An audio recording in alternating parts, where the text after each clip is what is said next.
Hey guys, we're going to be going live here in about 2 minutes, so hold on, and we'll be in good shape, ready to roll.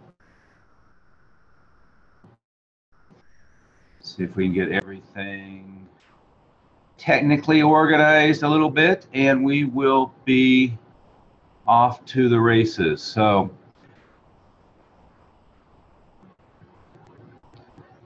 anyway, what our topic is today is how to have December be your #1 month of the year. Strangely, people tend to think that, maybe not strangely, but understandably, I guess,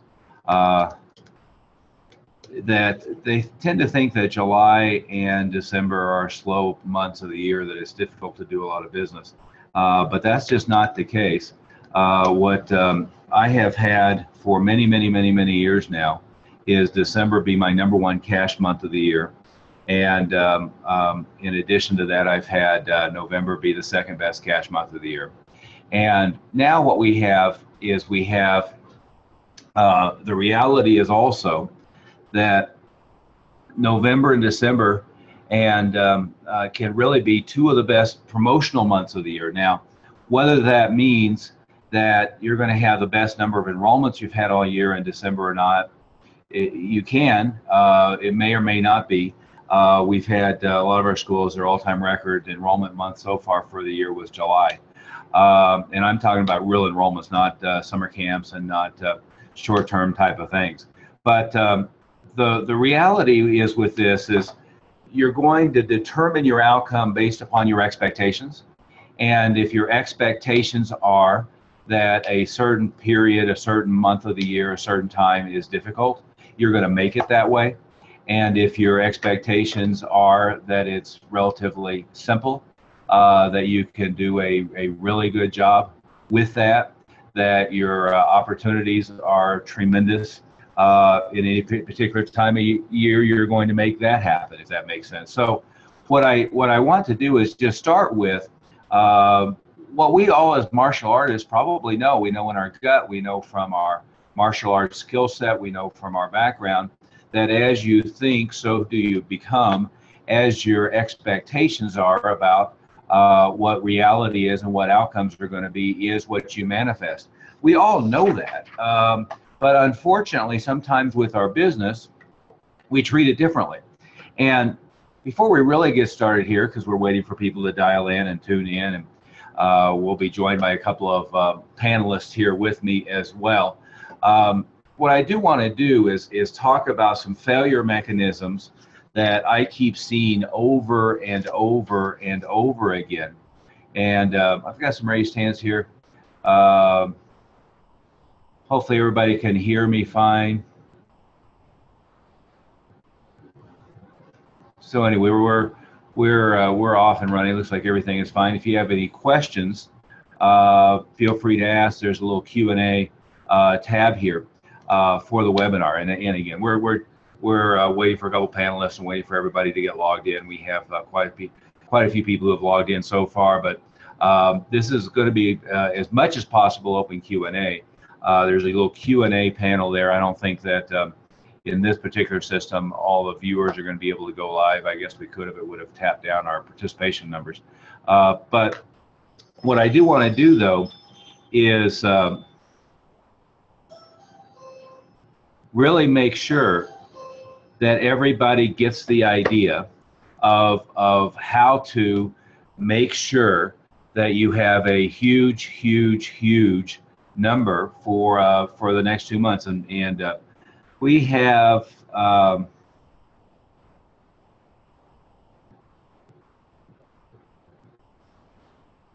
couple of our panelists who cannot figure out how to get in, and so I am going to tell them to check again, and if they can't figure it out, I'm not going to worry about it. But anyway, so anyway, as we go here, and I will see if there's a way to get these people in, but I don't know. There he is. one of them figured it out. We'll see if Master Smith figures it out as well, Master Moody. But Master Moody, as we're waiting for everybody to get logged in here and trying to let you and Bob Dunne and Jeff Smith figure out the technical issues. What I was getting ready to talk about for a moment here is, and your level of noise there, I'm sure once you get adjusted, it'll be fine. But what I was getting ready to talk about, and let me turn it over to you for a second. Give everybody your background a little bit and some ideas why we think that December might be our best month ever. And I'll be right back trying to see if we can get Master Smith on the line here. Okay, I'd be happy to. So your audio is good. The audio is okay now. A lot of the ATA school owners know me, and have probably taken seminars from me over the years.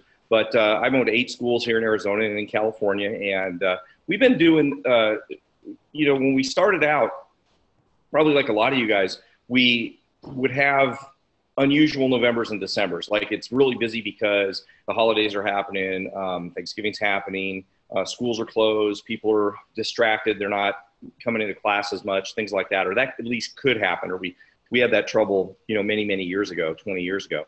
And about 10 to 15 years ago, Master Oliver and I have been friends for quite a while, and we've been working together on making our schools better. And he mentioned something that Master Smith had done and that he had been doing called this, we call it internally the Blitz, and it's a promotion where we try to make December and November really big. So our attitude was, instead of trying to make it, just live with the results that we got, the attitude was, let's make it a big, huge expansion of what we would normally do. And it's worked fantastic. I mean, this has really been the kind of month we've had record months of over $100,000 in the school, $90,000 in the school. And inevitably, it ends up being one of our biggest months of the year, even though we have normally really good months. But the other advantage is it also helps in anything that we do. I should back up.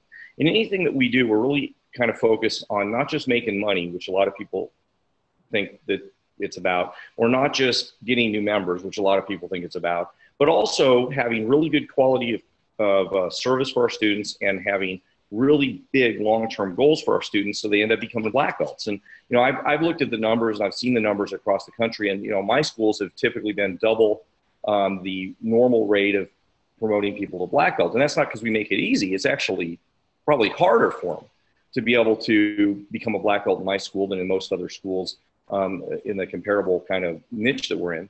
And I know Master Oliver's schools, we were just up in Breckenridge, and it's a 3-day, just totally intense training to become a black belt. And ours is very similar, in addition to the regular training that they have to do. So we make it hard on them, but yet our rate of graduation of getting people to black belt, second degree, third degree black belt is double, or for the higher ranks, probably triple or quadruple what the national average is. And so all of those things fit together. So back to the original thing is making December, November, or November, December fantastic months. It also ties into keeping everybody with us a long time, keeping everybody really happy, keeping everybody focused on getting big goals and getting big results. And then that rolls into all the other results financially that we can get over the next couple of months. And it's really easy to do if you get moving on it right now. So Master Oliver, I mentioned a lot about that 10 years ago, or maybe 15 years ago, I can't remember now. We were working together, and this was an idea that Master Smith started with, and then you and he kind of shared with me. Oh, absolutely. And, I really started with this, part of what we're going to be talking about today, as it was essentially the funding source for how I opened 5 schools in 18 months with close to zero money. And, and it was shortly thereafter that Jeff Smith explained his concept, and I had already kind of stumbled across it just out of necessity. And what the deal was is my lease started September 1st, and they gave me the keys on August 9th. So I did close to 100 enrollments in August, and then I think another 100 in September. But again, it was with essentially zero money. I think I had a total of $10,000 and some credit cards. And what happened next was November, December, I already knew I needed to generate cash flow, so I renewed everybody that I had just enrolled. and it was kind of a pre-grand opening discount type of situation. And then I used that with, at the beginning of the year, the price is going to go up dramatically, and just did so much money from that first school that I paid for the second school, did so much the second school doing the same thing, it paid for the third, and so forth. So it's basically I opened 5 schools for less, for 1/5 less than I projected I needed to open 1 school at the time. But it was all about part of what we're going to be talking about here. And I don't know. If I could just add something, a lot of people listening, or a lot of people who have had experience, never enrolled 100 people in a month at one school. And you know, I think one thing that people ought to think about as we're talking about these big numbers and big things is it's not because, I mean, obviously you're really good and I feel like I'm really good and we have some skills, but it's mostly because our expectations were higher. And hopefully everybody by the end of this starts to have higher expectations of higher numbers of enrollment, but specifically that you can have these big, huge months and big, huge promotions to have a lot of success. So if anybody's thinking, well, yeah, but that works for him or that works in his area, or that's a cop-out. It can work for anybody but first of all, you got to change your level of expectation, which we're, you know, fighting a lot of people to change right now. Oh, I can tell you, but Bob is on the front line here, and Bob, I agree or disagree, but here's what we get. We get school owners who are in Australia or the UK, and they say, you don't understand, they won't pay that here. But then they have all kinds of other things in addition to that is messing them up. And part of it is they view their school as a club, and they treat it like a club, and they price it like a club, and all that other stuff. Then across the country, and I've had this conversation just recently. I had somebody in Dodge City, Kansas, and in Malibu, California, and in Manhattan, and in a suburb of Chicago, all say, you don't understand, people here wouldn't pay that for karate or for martial arts or for MMA. The other failure mechanism, of course, is they say, well, the guys down the street, I'm already almost as much as the guys down the street. I couldn't possibly charge that because I'm already in the median of the schools in the area, or I'm already higher than they are, so there's no way I could possibly do that. But you know, in looking through the registration list, I saw some old friends on the registration list. I don't know if they actually have managed to show up yet or not, but we shall see. But I've seen 2 things. One is there's an awful lot of school owners who, at one time or another, are really leading in the industry, top 5%, top 10%. But they then either consciously or unconsciously decided they had arrived. And it's the old Ray Kroc quote, you know, you're either green and growing or you're ripe and rotting. And once somebody has decided that they've arrived, what happens is a steady, ongoing, forever decline, right? So that is one thing. I see a lot of schools that have been open for quite a while, and they can't figure out why they're not doing as well, and they blame their area or they blame their staff. But what it is it's between their own ears. Is they decided there wasn't anything else to learn. They decided to absent themselves from a quality environment of growing and developing school owners. And then what happens is they end up on a slow and steady decline. Sometimes it's not that slow and steady, but they certainly end up on a decline. There's Master Smith labeled as Master Moody. So Master Moody, we have you twice here somehow. He sent me the link. The link you had only put me as a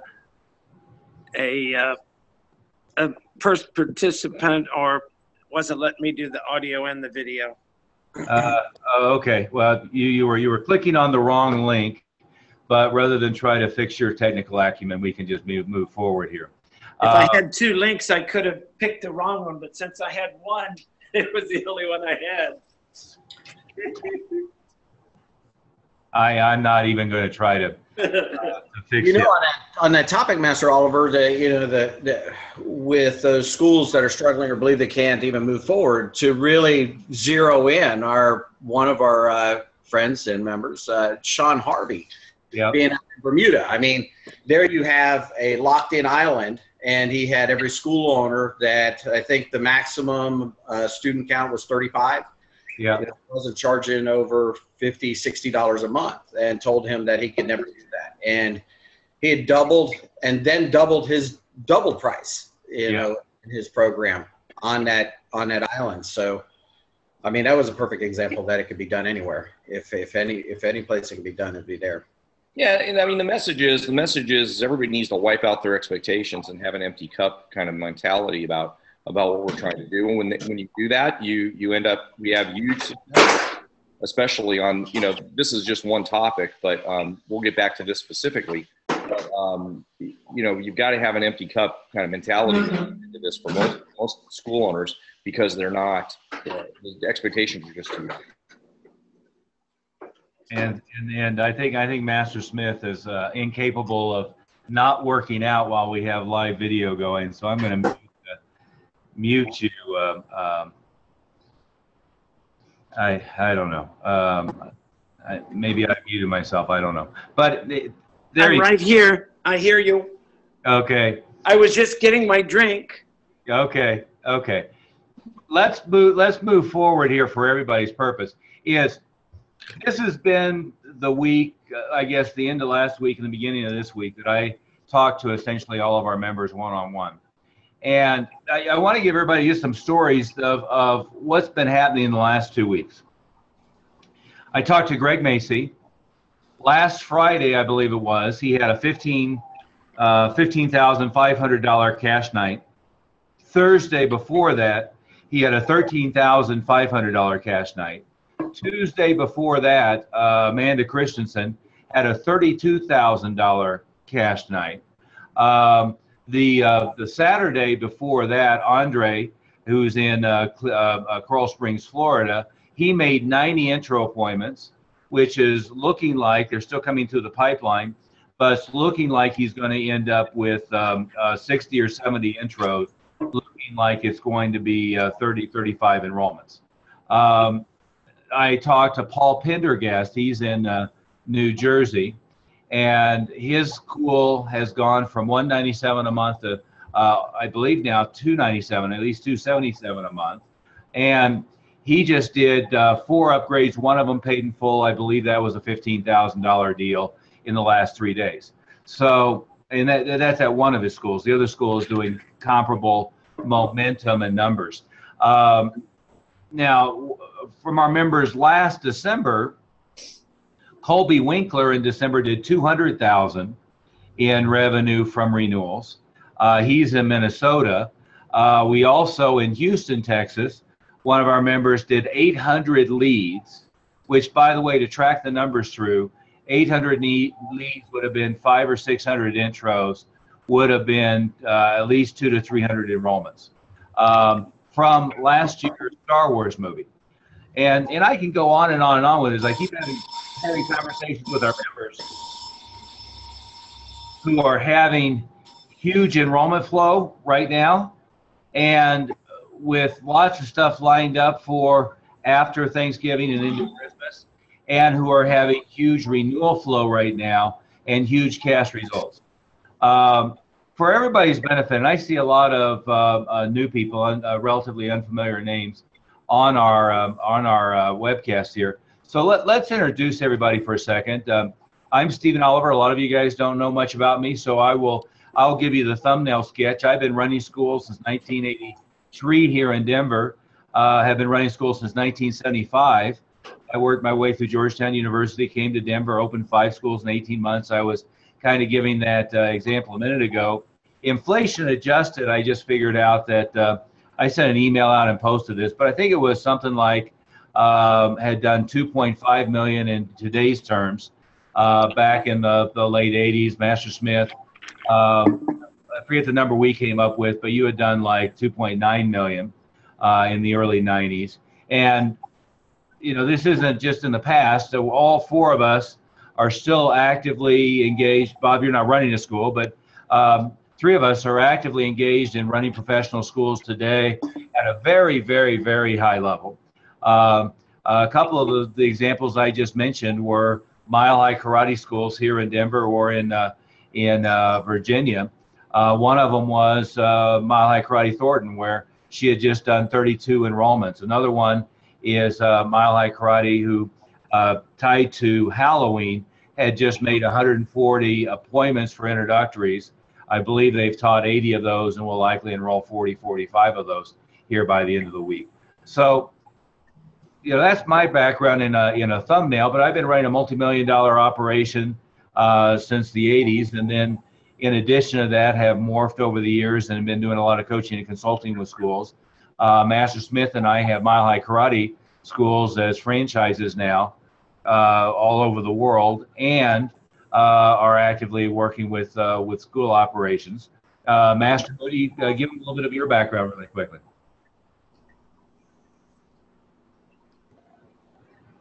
And you're muted.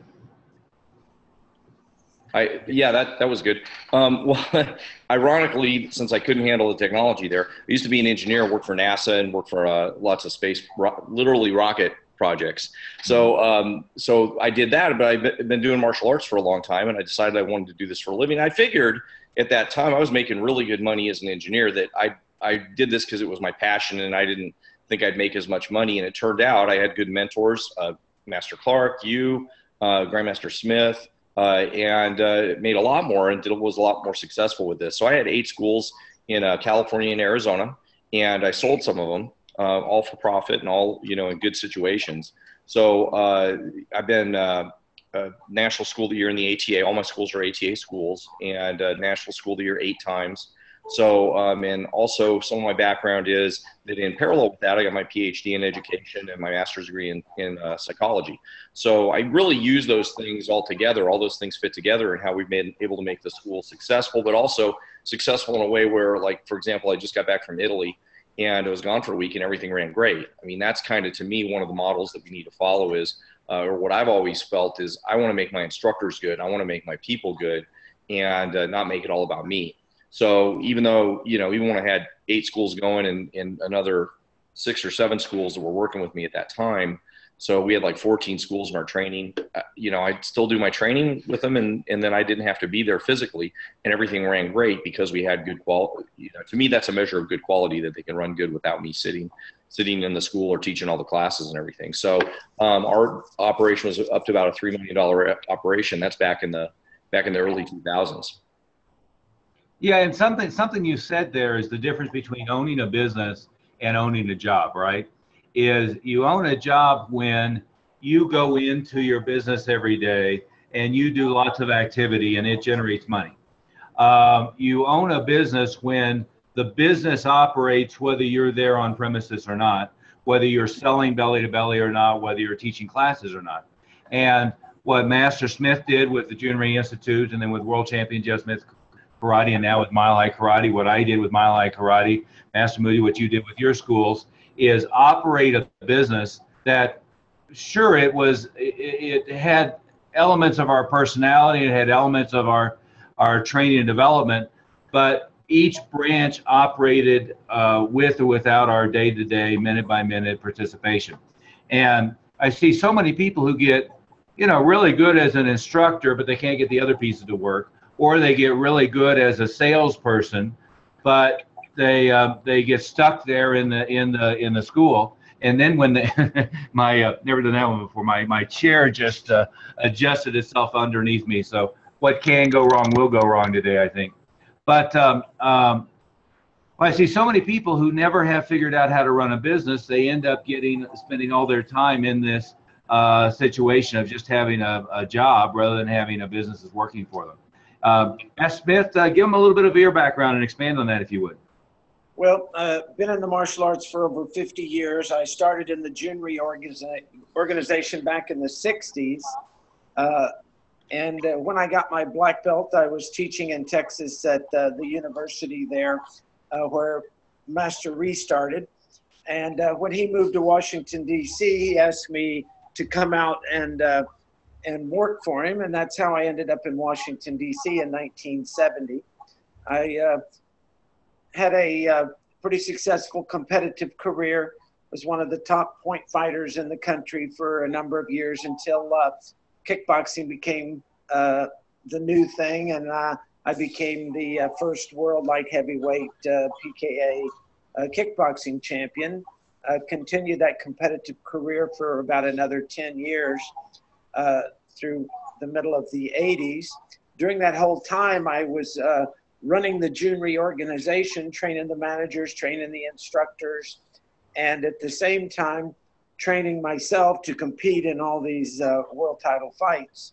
I then went on to do color commentating for ESPN while I was running the June reorganization after I retired from training, and but still with my own schools, expanded, and then joined forces with Grandmaster Oliver about 10 years or so ago, as that time flies, with the Mile High Karate franchise organization, and am national director for that, and work with him on his wealth mastery group.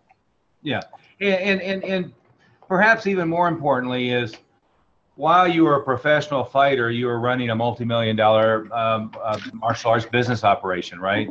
And at the same time, an organization that had some of the best forms competitors, best point fighters, best kickboxers in the world.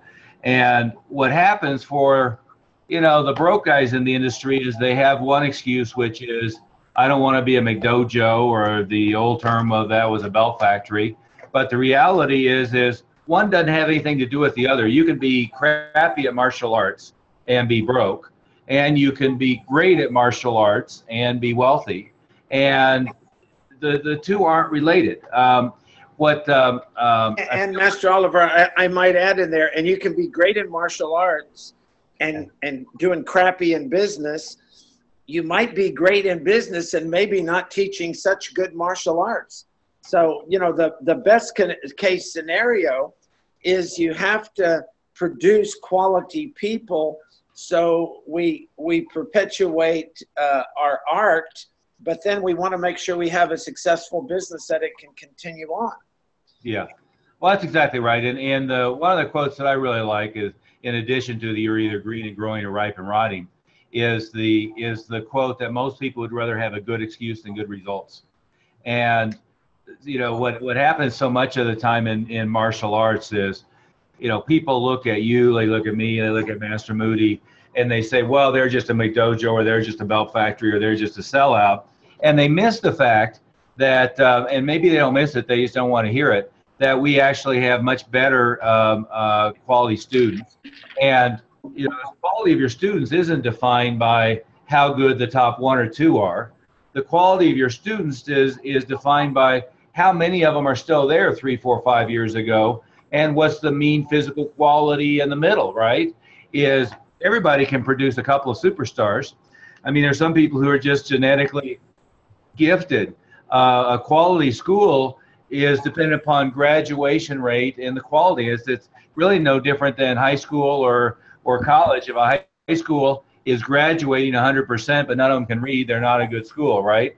But if they're graduating people who are going on to do advanced placement and to go on to quality schools and graduating a high percentage, they're doing a good job. Same is true for us. But anyway, let's move on. And again, our premise is here that December and November can be your 2 best months of the year. And I want to talk first about what seems to go around among most of the people who don't know what they're talking about. Is, I see 2 things that are prevalent. One is people think the only way to make any money in December is have a big retail sale. And so I watch my email threads and all these groups and so forth, and everybody's talking about how to have a Black Friday sale. Well, I'm not going to be working in the karate school on Black Friday. I have never worked in the karate school on Black Friday. And the last thing I'm going to do is order, $10,000 worth of junk and try to have everybody come in and buy this stuff. So again, I mean, if you want to do some retail sales, fine. What people miss is if you have a big sale and you do $10,000 in retail, or $20,000, whatever the number is, you still had to pay $5,000 of that to buy the stuff, right? And you also still have what's known in retail as slippage. The instructor walks out with something, you end up with a pair of things that aren't sellable. What I always found is you buy a whole bunch of T-shirts or sweatshirts or jackets, and you sell 80% of them. So you had a markup on them, made a little bit of money, but you get stuck with 20%. And so you end up eating or giving them away or discounting or one thing or another the others, and that creates a problem. And Master, we have a little bit of noise level in the background. Can you hear that, or is it just me? I don't know. I'm muted, sir. It's not on this end. But I would, maybe it's just on my end. But pick up from there, Master. yeah, I would back that up. You know, it really, usually the people that tell you to have a big retail sales thing, either A, don't know what they're doing, or B, they're selling merchandise. Yeah, they're equipment companies. Yeah, if a merchandise company says, hey, have a big retail sale and make a lot of money at Christmas, you know, that would be okay. But, you know, most of what we make, you said 50% is cost. I think it's way more than 50%. We mark our stuff up at least 125% as a minimum, and sometimes more. But still, because I'm trying to cover it's shipping, it's loss to instructors, but even just, you know, sending something back or something breaks or we've got to give some free stuff away. The more stuff I sell, the more. Okay, Derek. So Derek, correct me. It's called shrinkage, not slippage. And I say it's called waste of time. Yeah. So it doesn't really matter what it's called. Corrected, Derek, from retail, that is shrinkage. In other words, it's stuff that employees are walking out the back door with, and stuff that's unsellable, and stuff you get stuck with, and so forth. But go ahead. Yeah, I mean, you know, one good upgrade is worth as much as you totally, even if they didn't pay in full. I mean, you upgrade somebody even at a low rate that some people are charging, it should be $5,000 to $10,000. I mean, let's say it's even $5,000. That's mostly net profit to the school. Whereas you know, this merchandise stuff is a big hassle. And what I also notice is a lot of schools are into selling like water bottles and T-shirts and stuff like that up at the front counter. And I used to do that too. I used to have if we're just talking, the example that I think is relevant is the cooler with the Powerades and stuff. And what I noticed is at the end of class, every kid's coming up with $1, asking their parents for $1 to get the Powerade or get their drink or whatever I was charging for it. And my guys were so busy doing that they didn't ask anybody for upgrades. As soon as we got rid of that, our upgrade rate skyrocketed. And people actually would, you know, test. Everything was good. Everything was better because we weren't focused on the stupid water bottles. And, you know, and I also looked at how much I made. What ended up happening is I didn't have a lot of employees steal gear that I really, maybe they did, but maybe they needed it. So I didn't worry about the gear. But the water bottles, they were stealing enough water and drinks and stuff that it ended up losing me money every month. So getting rid of that was one of the best decisions I ever had or ever made. But I want people focused on their goals. I don't want them focused on little trinkets that they would buy. Yeah, I mean, if you're going to have water bottles with the school logo on it, fantastic. Go order 200 of them. Everybody who enrolls, give them a water bottle. Everybody who renews, give them a water bottle. Give everybody a damn water bottle for Christmas, for God's sake. But don't spend staff time trying to collect $3 or $5 or $10 or whatever it is. And you know, my example of that, and this is, you know, true story, because I was so aggravated, but we have the mom who's a little neurotic, and we're trying on the size 7 pair of foot pads, and then we're trying on the 5s, and then she's trying on the 7s, and the renewal that was worth $20,000, the family is walking out the door as I'm putzing with this damn pair of foot pads. And you can extrapolate that to what's going on every day, right? Is you want your staff focused on new students, quality service, and renewals, right? So goal setting, the renewal process, and getting the renewal closed. You don't want them nickel and diming people to death, and you certainly don't want them missing, you know, a $30,000, $40,000 family leadership program because they're messing around with selling a mouthpiece. We went, my daughter just lettered in debate and debate and mock trial. So we go to the sporting goods store where they're selling the jackets. Turned out to be, it's called Sportline, great place. It's where I used to buy 1,000 mouthpieces at a time wholesale.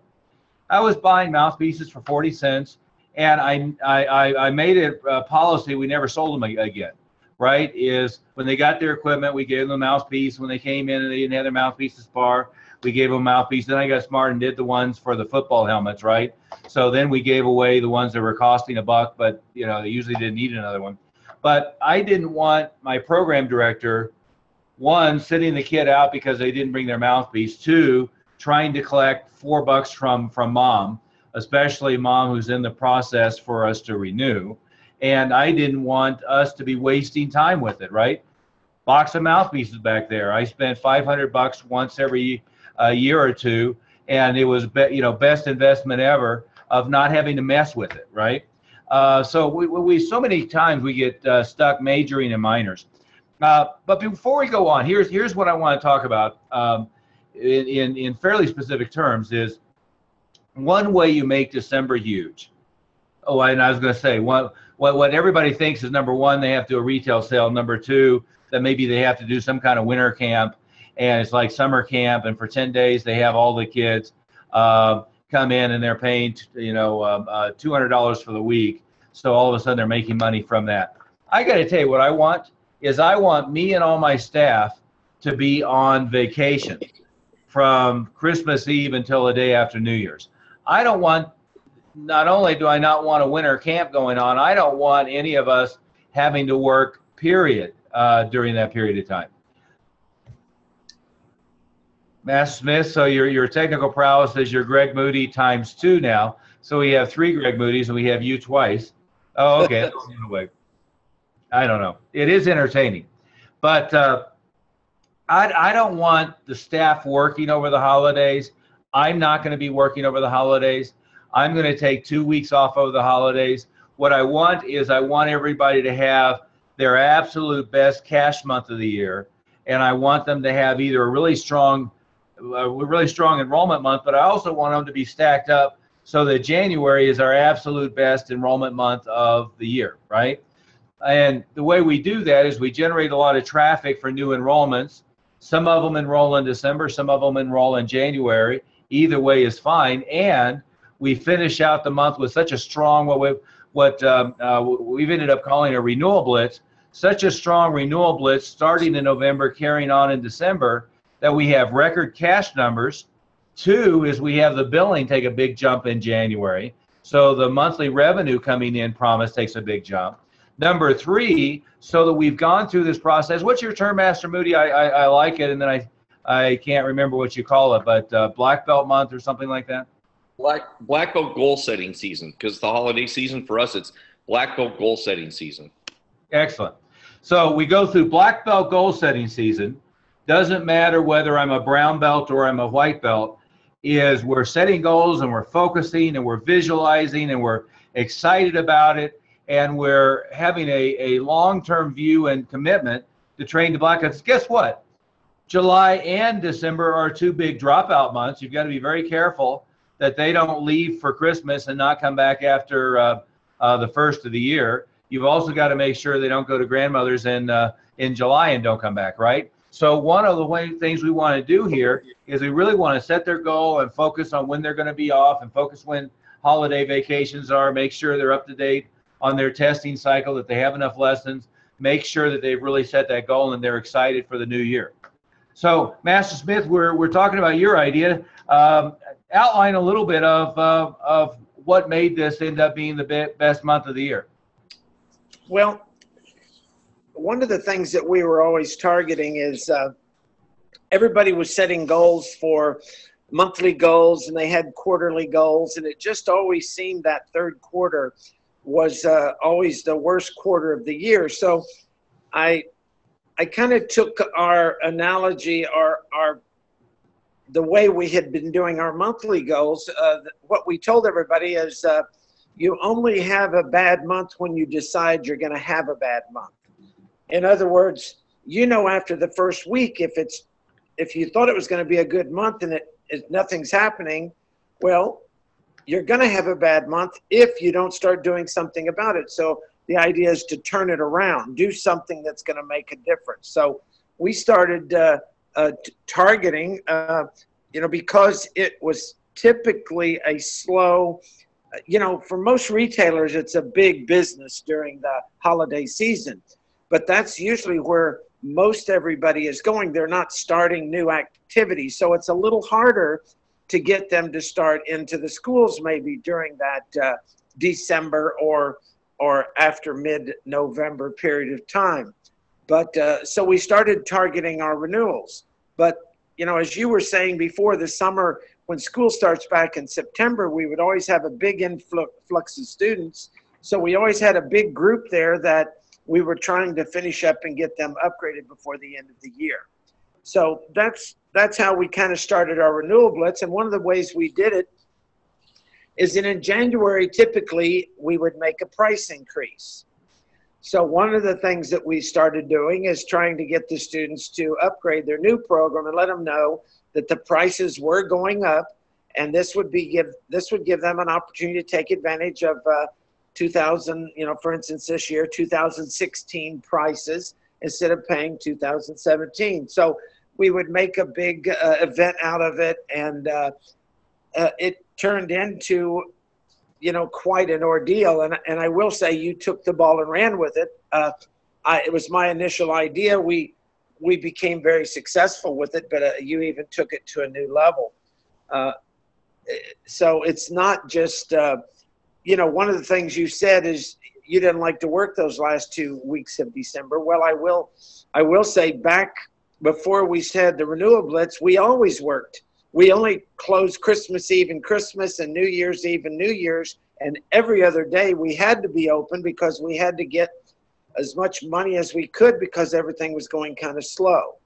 Once we hit that renewal blitz and it started going so big, we started using that as the carrot for the schools that made their, we had a goal for them. And if they made that goal, then they got to close from Christmas till the end of the year and not open till that Monday after New Year's. And that's how we ended up closing on those, because those were the successful schools.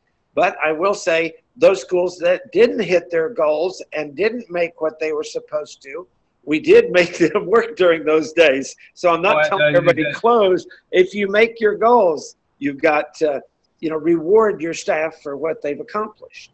Oh, and absolutely, that's true as well. I mean, we had great company lore of the guys who had to sit there the entire time, or had to make up all the goals that they missed in November, December. And most typically what happened was I would have schools who maybe did really well in the last week before the deadline, but they started off slow and they just didn't get around to everybody. And if we're going through the student roster, we would A+, B, C, we'd go through everybody, and they could do big numbers by just renewing all the A+, but they still weren't going to hit numbers that were our minimum goals, right?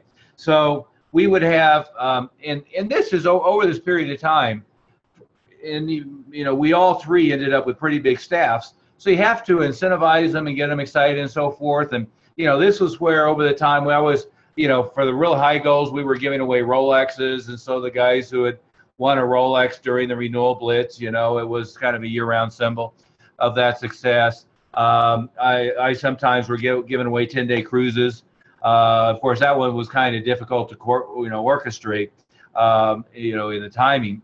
But laptops, all kinds of stuff like that, but also big cash bonuses. And we would have a big banquet at the end of the year, and I would come, sometimes I had a bag with $30,000 and $100 bills.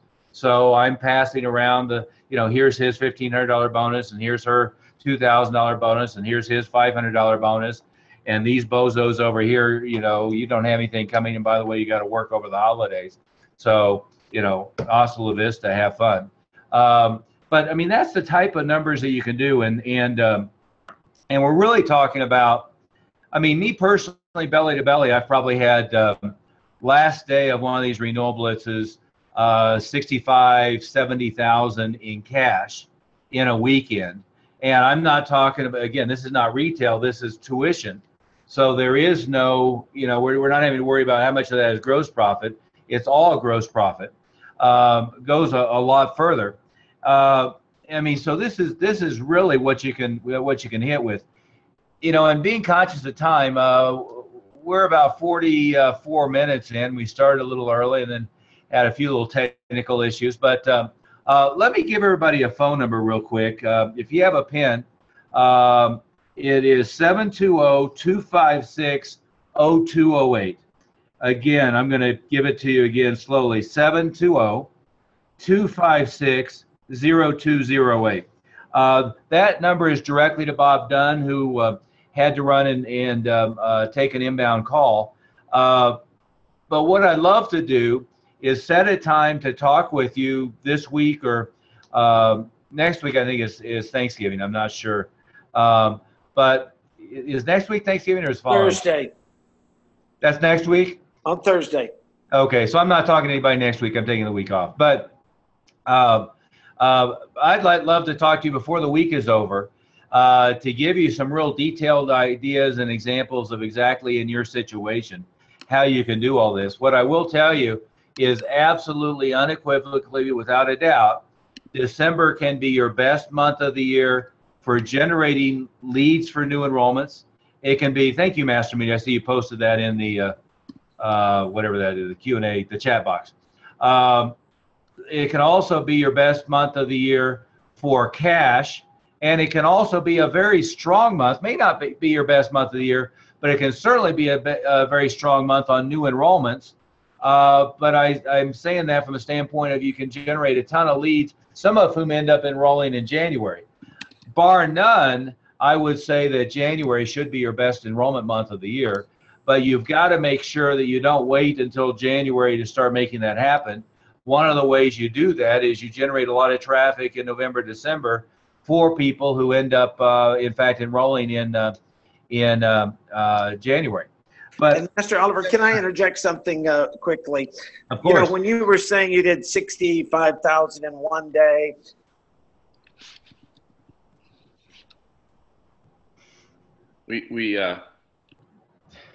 In one day, freeze video.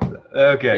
I think what Master Smith might have been saying is that that's not in contracts. That's an actual cash plus probably, and my guess is you did $300,000. Usually I'll do about 5 times that in actual contract value.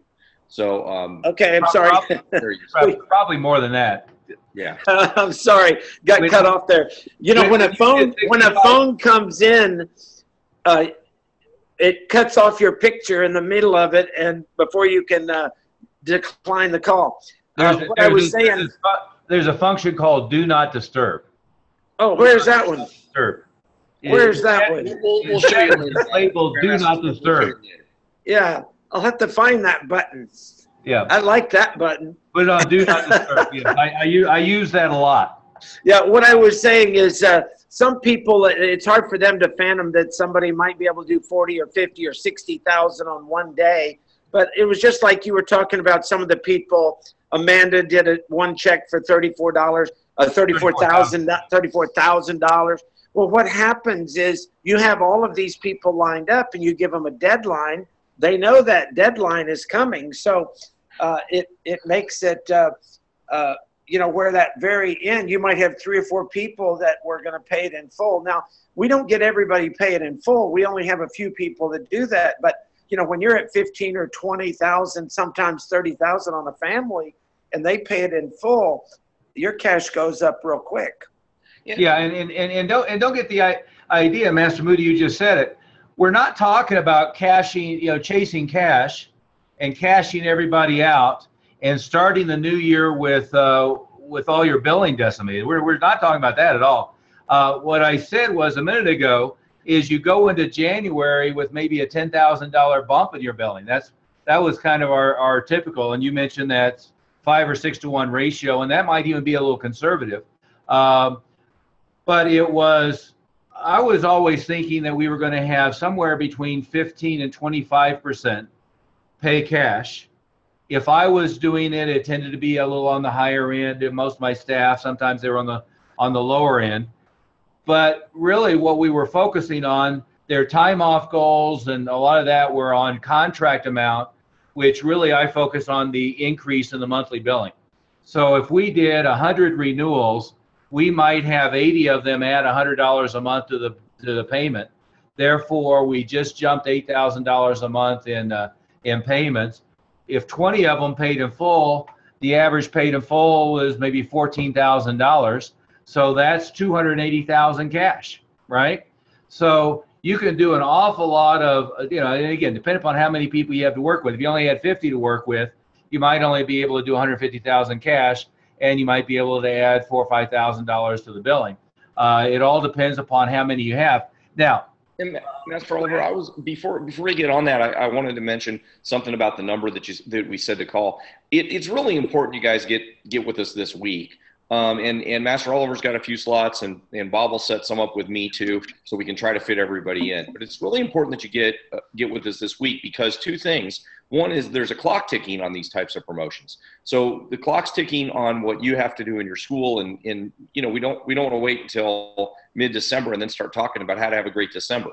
So the time is now. We really need you to, you can even, I guess Bob's on the phone right now, but you can call him and leave him a message or make sure he gets back to you. But we got to get with you this week before Thanksgiving for that reason, but also so we can kind of help you with how to have a huge January. Some of these things that we're doing in December are going to roll into January for your marketing. Don't wait until January and say, well, I'll take care of that after the holidays, try to make my school better. It's just not going to work. So you really need to do that now. Absolutely. And we do have a question from Kenneth Everett. And everybody feel free to use the, there's two things. There's the chat function and the Q&A. And we're sort of kind of paying attention to both. I know, Master Moody, you're paying attention certainly to the chat box. But his question is, how are we getting new leads? And, to be conscious of time, let me give you a medium-linked answer to that. And again, not to get off that topic, Master Moody, that phone number was 720-256-0208. It's in the chat box there as well. And structurally, what we're doing with schools is we work on, what I consider to be the three main drivers of a school success. How to get new students in. And I think pretty much anybody you talk to in the martial arts industry know me as the #1 marketing person in the martial arts, bar none. But really getting new students in, although we've made it really easy and we can flood you with as many as you want, as maybe you've heard from some of these examples I've given, is if you don't also have tremendous student service and great student retention, and you have excellent average revenue value per student, this you can't fix losing money on every student and pushing them out the back door with volume in the front door. You have to have all three of those things. And what does happen is, there's been this bozo explosion of gurus popping up, but they mostly are only focused on, a few online tricks on how to get new people, Facebook advertising or Google and all that stuff. And that's all great. I mean, I'm a huge proponent of Facebook right now, but what they don't focus on is how to make a student really good and keep them forever, and how to make sure the average revenue per student is tremendous. I talked to Travis Took. He just opened a new building he bought. He owns it outright. He actually managed to lower his monthly expense by purchasing and building his own building. It's 8,000 square foot. It's beautiful, but he's now running about 300 active. He has the capacity for 900, and that isn't yet, but it's on the path to being $1 million a year business. But you don't become $1 million a year business efficiently by having 1,000 students. You become $1 million a year business with 300 students, 350 students, and then if you want to do 1,000 students, that's a $3 or $4 million a year business. And again, I can go through the inflation adjusted version of that. Master Smith, you were running $1 million plus a year business at Annandale, Virginia, many years ago. My first school in Lakewood, Colorado, was $1 million a year business, and you were probably in even $1990 terms, $1 million in the 90s. So, but let's go back to Everett's question. Here's the deal. Simple but important marketing concept. There's marketing in a vacuum where you're proactively going to get to people. And then there's reactive, waiting for people to come to you, okay? And what I consider reactive, waiting for them to come to you, is think about a couple of types of marketing. In the past, it was the yellow pages. I'm surprised they still print them. They do, but they're not terribly useful for us anymore. But today's version of that is Google. It's the 800-pound gorilla, right? Is if I am great at what's called SEO, search engine optimization, and I've got my Google Plus page set up, I have 200 5-star reviews, I have tons of pictures and videos up, I'm blogging every day, I have great pay-per-click placement on Google, I have great Google Places or Google Plus, whatever they're calling it this week, placement, I have great organic placement, and I dominate the page, and anybody who searches martial arts or karate or kung fu or BJJ or whatever in your area finds you dominant. You're still probably not going to do crap in December because it's not the type of month where people are out aggressively looking for starting an activity like martial arts lessons, right? And where people get the idea December is slow is they're in that kind of reactive, passive mode where they have the doors open and the signs lit, and nowadays they've hired somebody or bought a website from somebody who's halfway decent, and they're well placed on Google and so forth, and then they go, well, you know, we're not going to do much in November, December because it's slow.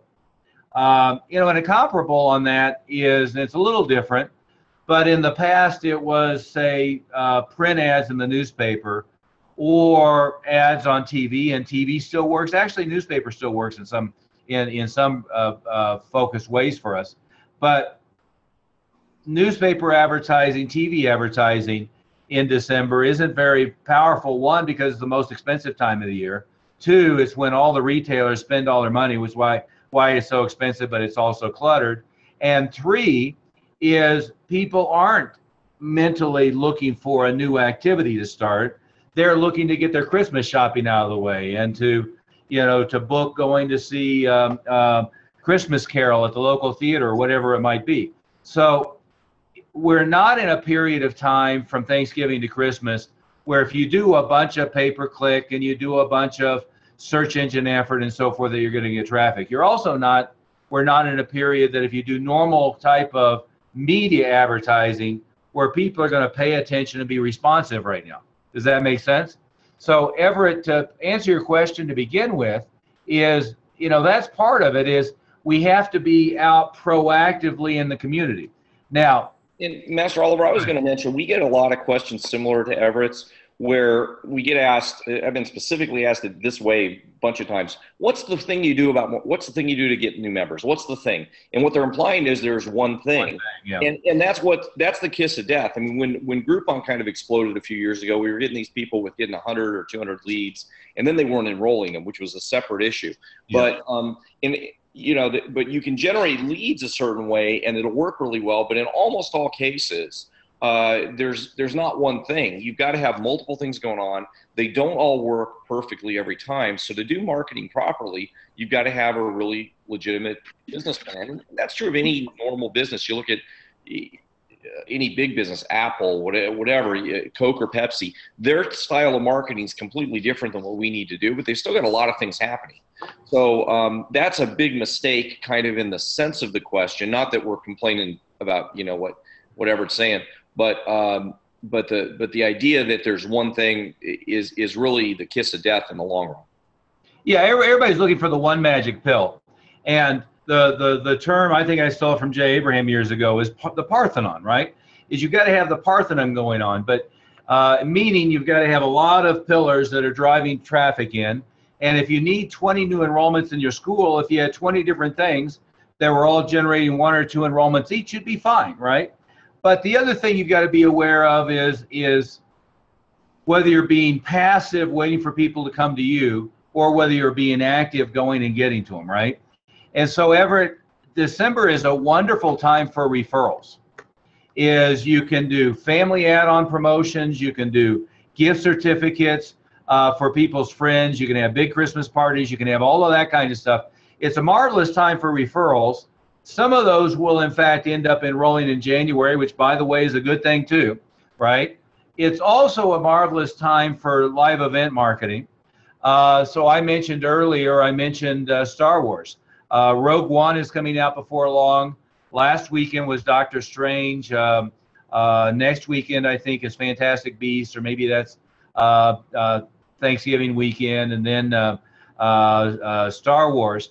And I've got to tell you, most people, when they, again, the bozo explosion of consultants, is people pick up this idea that we've been very successful, for instance, in the movie theaters.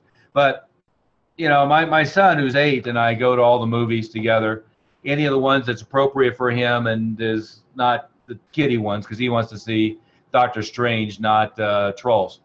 But I went to one of our theaters here locally, and there was a martial arts school there. Good for them.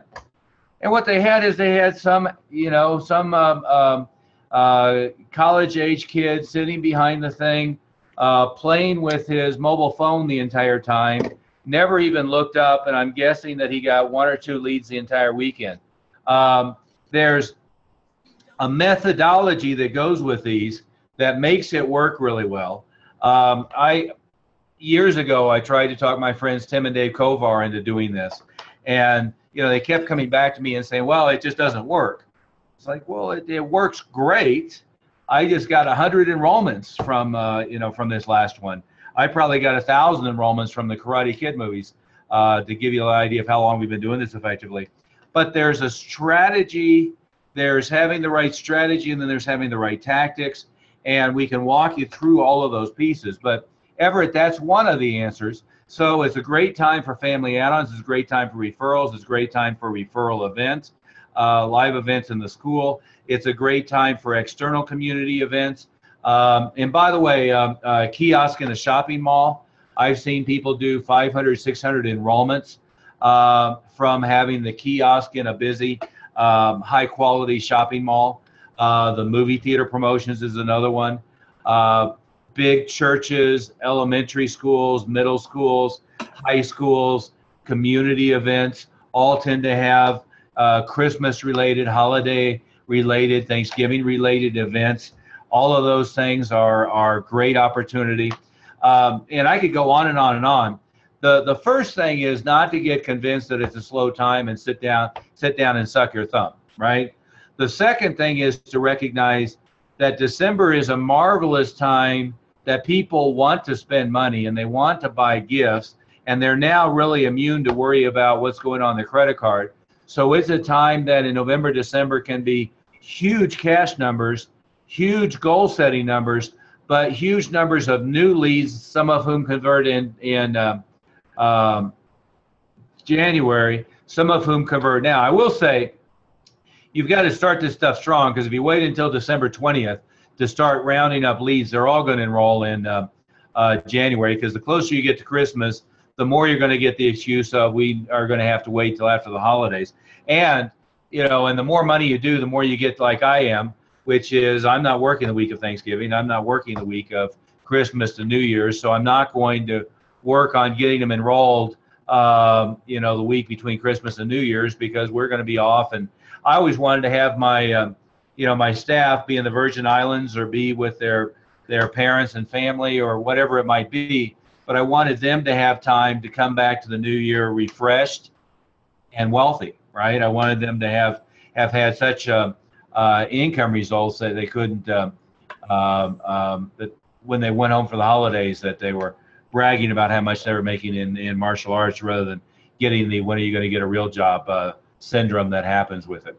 But hey, let's we're about out of time, but if we have 1 or 2 more questions, that'd be fine. So anybody feel free to ask questions. We'll try to get to them very quickly. And then I'll remind you, 720-256-0208, give Bob Dunne a call. He'll put you on my schedule or Master Moody or Master Smith's schedule, so that we can give you some more comprehensive ideas on how to really fill up your school for December. While we're waiting to see if there's some other questions, we have quite a few people on the meeting here. What I would say is, a couple of things really quickly is the results we're having for our members are just incredible. And again, I've just gotten on the phone with about, I think 30 people in the last couple of days. And some of the examples were, again, that I used earlier in the call, Cody Winkler last Christmas, last December, he did 200,000. Rick Prieto generated over 800 leads from the Star Wars. Amanda Christensen did 32,000 a couple nights ago. Greg Macy did 16,000 on Friday, 13,000 or 14,000 on Thursday last week. Andre Johnson generated 90 appointments. And again, he's in Florida, Kobe's in Minnesota. And I could go on and on and on. Paul Pendergast has jumped his prices, I think, by about $100 a month, and did 5 renewals last week. One of them paid in full at, much higher rates than ever before. And again, we could go on and on and on. Travis, who's writing about 300 Brazilian Jiu-Jitsu students, just built his own building. He's got a beautiful 8,000 square foot facility that he owns now, and is really ready to continue to expand from there and making great progress. But what I will say is our process, really what we're doing is we're doing a live interactive meeting like this with our members every week.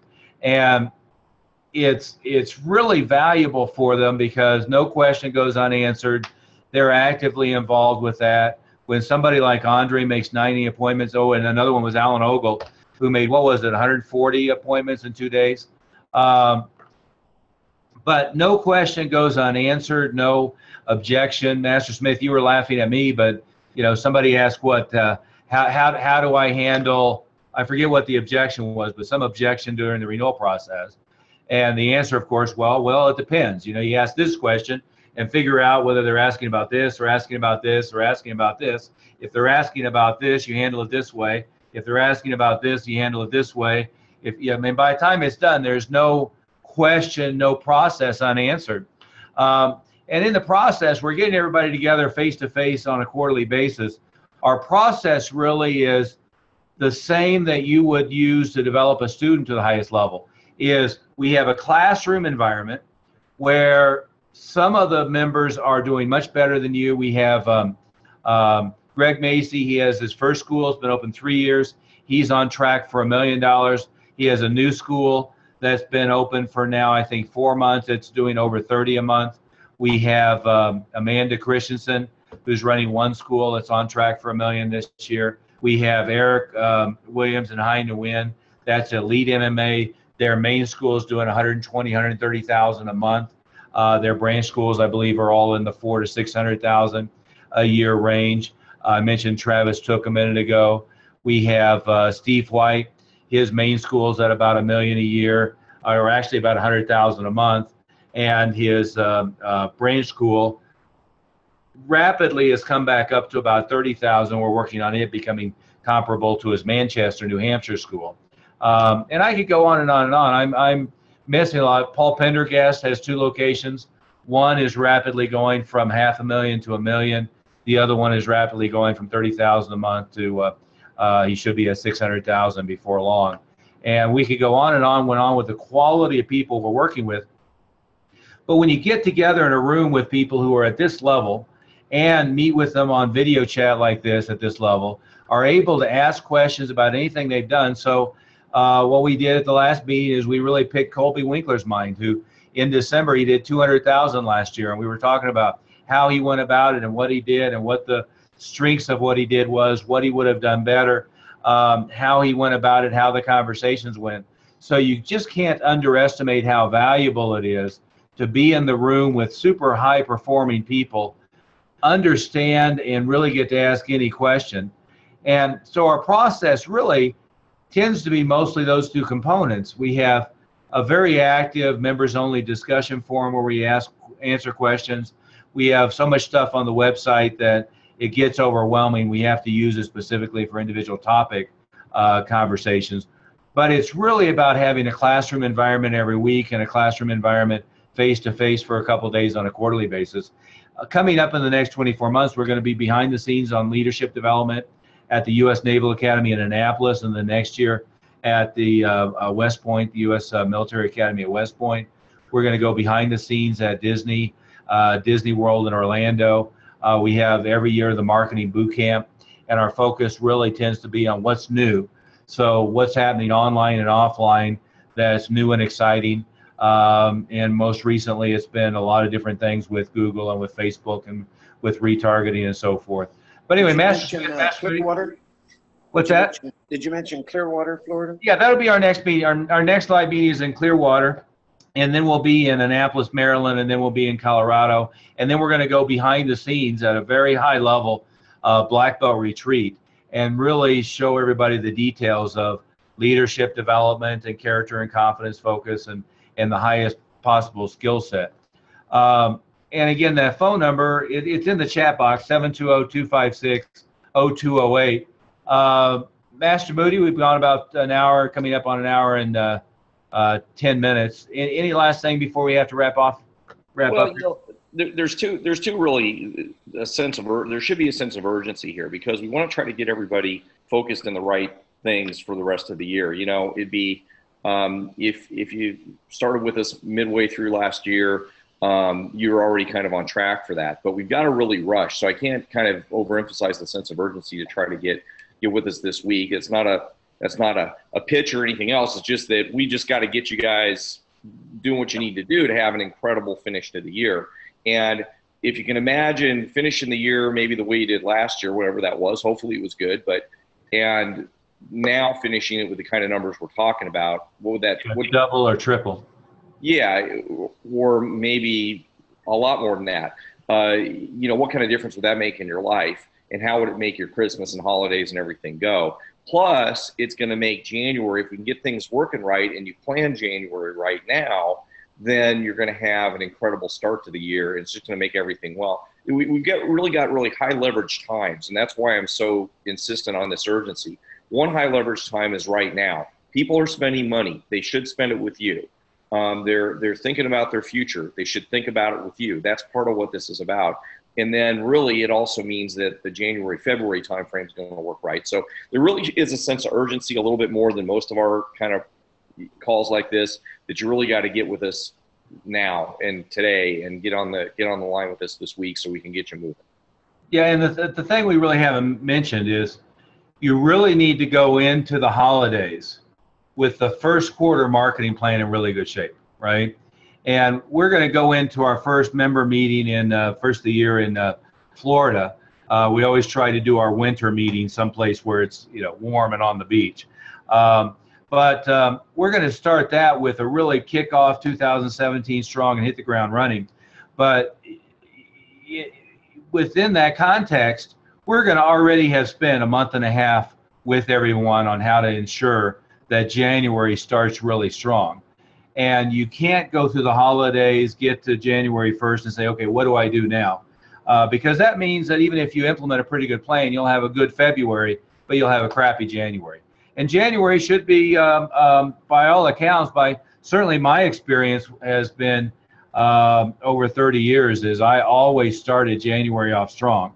And the place where when it was big budget advertising, I bought a ton of TV and a bunch of newspaper right after Christmas through January. And when it was live event marketing type of stuff or internal referral event type of stuff as well, we had a ton of things going on both in December and January to kick that off strong. And the other thing we can talk about, but we don't have time today, is the fact that everybody who didn't enroll in 2016 for any reason whatsoever, the time to work on making another run for them is in January, and we have a whole sequence of things that we'd recommend you do for that. And again, no time to do it today. Master Smith, anything to add before we wrap up? No, I think you covered it pretty good. So they just need to make that call if they want to find out what's going on. Yeah, very good. And again, that's 720-256-0208, or you can go to martialartswealth.com and register there and put a time on our calendar. But I'd recommend you pick up the phone and just give Bob a call. He'll be available all afternoon and schedule a time for us to talk before the Thanksgiving break here. Almost said Halloween. That's all the holidays are running together here. But anyway, thanks to everybody. We're going to ring off for the day.